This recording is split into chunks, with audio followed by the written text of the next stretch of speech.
అందరికీ ధన్యవాదాలు.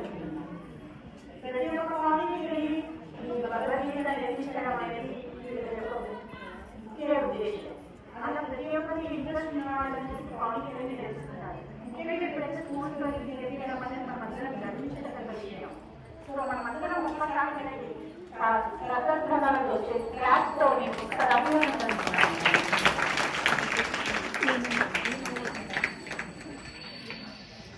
గట్టిగా మనం భగవద్గీత సాయం చేస్తున్నాం జీవితాన్ని గడిపేసి.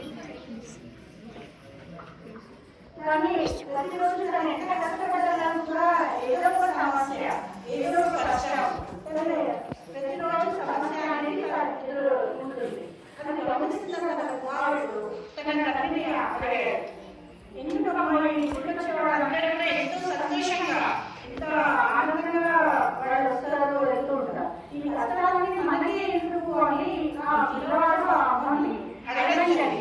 అప్పుడు ఆ తల్లి చాలా చక్కగా, ఎంత చక్కగా ఆన్సర్ ఇచ్చిందంటే, అక్కడ ఒక ఆకారంలో ఉన్న ల్యాబ్ని తీసుకొని ఇది లేదు బాబు అని ఒక సైడ్ లో మంచినీళ్ళు, ఇంకో సైడ్ మురికి పోసి ఈ మంచినీళ్ళు అనేది నేను చేసుకున్న మంచి కాదు కర్మ, ఈ మురికి నీళ్ళు అనేది చేసుకున్న కర్మ అని చెప్పి ఇంకా కొన్ని మంచినీళ్ళు ఉన్న సైడ్ లో ఇంకా కొన్ని నీళ్లు వేసింది. అప్పుడు ఏం జరిగింది, ఆ మురికి నీళ్ళు అనేది బయటకు వచ్చింది.